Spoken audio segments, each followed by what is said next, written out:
Today I want to hit three main points in the 20 minutes or so that we have remaining.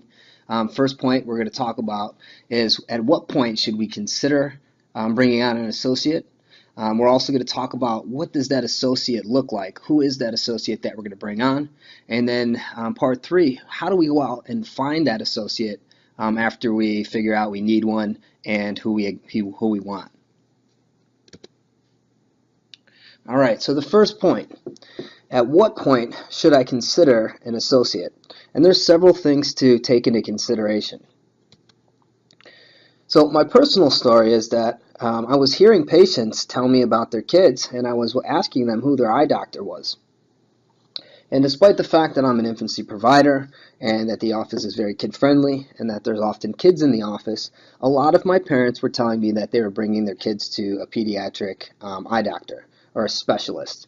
In my area, it seems to be very common for parents to seek out the best for their kids, and they feel that a specialist would be the person to bring their kids to. So that started to spark in my mind, well, I need a pediatric specialist. So somebody who did advanced training, a residency in pediatric eye care was going to be somebody who I was considering for bringing on as an associate. The other thing that I was doing was that I had kids who were in need of things, such as vision therapy, and that's just not something that I enjoy doing or have a passion for, so it's not something that I have actively pursued in my office. So I started to identify services that I was sending out for that we can bring in-house.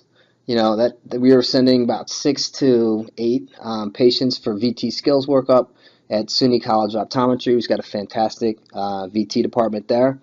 But it started to get to the point where I'm like, wow, we're missing out on a lot of opportunity, and we're not providing, the best services to our patients because obviously there's an unmet demand there. So that unmet need, unmet demand started getting me thinking about bringing on an associate to handle some of those things. So let's talk about the growth opportunities that you're afforded when you bring on an associate. The conversations that we have around the dinner table at the industry meetings often revolves around the fact, well, I can't afford to hire an associate. And when you sit down and you think about all the opportunities that the associate will bring on, it's really not a matter of if you're able to hit payroll or not. The people that have brought on associates, and I've talked to many different docs all across the countries, often tell me that they're doing even better right from the start as soon as they implemented that associate. So let's talk about some of the reasons why it's a good idea to bring an associate as far as it pertains to the growth opportunities that you will afford yourself. Okay, can you see more patients if you have another doctor there? Absolutely. One of the things that we had to do to prepare our office for bringing on an associate was to divide up our sole exam lane into 2 exam lanes.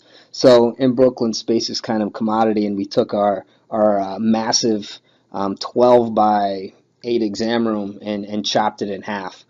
So it's even smaller, but however, it's very workable, and I think anybody who's been in my office can attest to that. But we needed the space to have 2 exam lanes, so we could bring an associate doc in there and actually run 2 docs at the same time.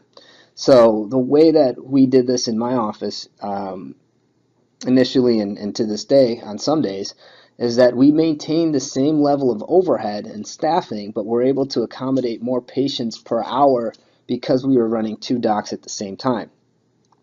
So when my associate and myself are seeing patients, we're each operating out of 1 exam lane, working with the same staff who just has to pick up the pace a little bit, which also forces you to work on your protocols and your efficiencies.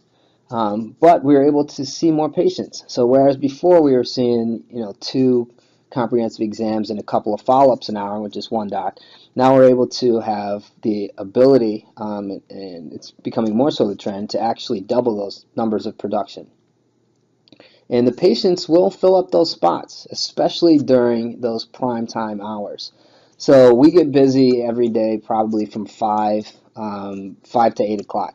So during those prime time spots, we were actually turning patients away, or they were having to make appointments that We're putting them, a couple of weeks down the line, and oftentimes their plans changed, or they wouldn't be able to keep the appointment, or they had a need that was more pressing and they couldn't get in our office and they had to go somewhere else.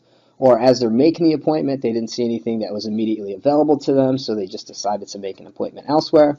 So we had missed opportunities because our schedule was not available at times they needed. So bringing an associate definitely helped with that.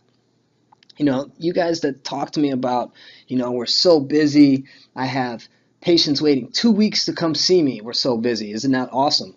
And I'm thinking, like, you know what, that seems like you're probably right at the perfect spot to bring an associate, because who wants to wait 2 weeks for an appointment? So if you bring in the associate, you can alleviate some of that backlog. You improve patients' experience with you, because they're not having to wait for an appointment to get in to see you, because nobody wants to do that, because let's face it, we live in a world where we want everything right now, or actually yesterday. So being booked 2 weeks out in advance definitely isn't a badge of honor. I think it's a badge of missed opportunities. Okay. In my practice, when I was the sole practitioner there, I'm not working 7 days a week. So we were closed a couple of days a week. And I know on those days that we were closed, we were missing opportunities. So bringing on an associate is also a great way for you to open up on those days where you're normally shut down and do some real business. Now, I know at first everybody's going to say, well, nobody in my area wants to get their eyes checked on a Sunday, something like that. Well, I can tell you, though, from most of the people that I've talked to, once you open up the schedule and create those spots and the word gets out and you start scheduling patients in those spots, it's no big deal for them to come in on a Sunday. Saturdays all across the country are days where people are thriving and business is booming.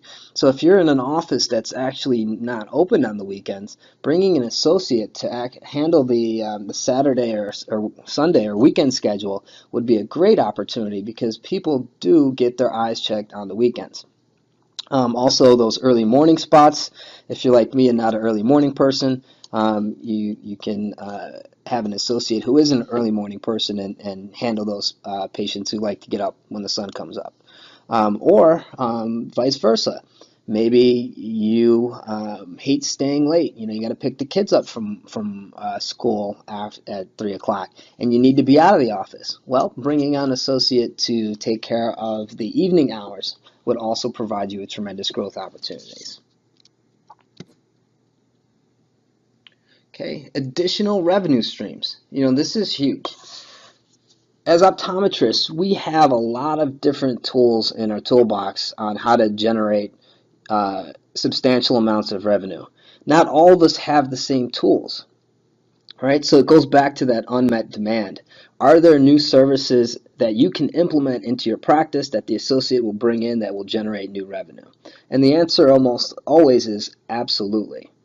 So on the flip side of that, can the associate also create a demand for a new service? So it's easy when the unmet demand is presenting itself and identified, and you can bring somebody in for that. But how about a skill set from an associate's point of view that can create a demand in your practice where there might not have been a demand? Okay, so what popped up in my mind is orthokeratology. There may not be a huge demand in your practice for orthokeratology, but by creating an awareness and having somebody who specializes in orthokeratology, you can create a demand within your patient base.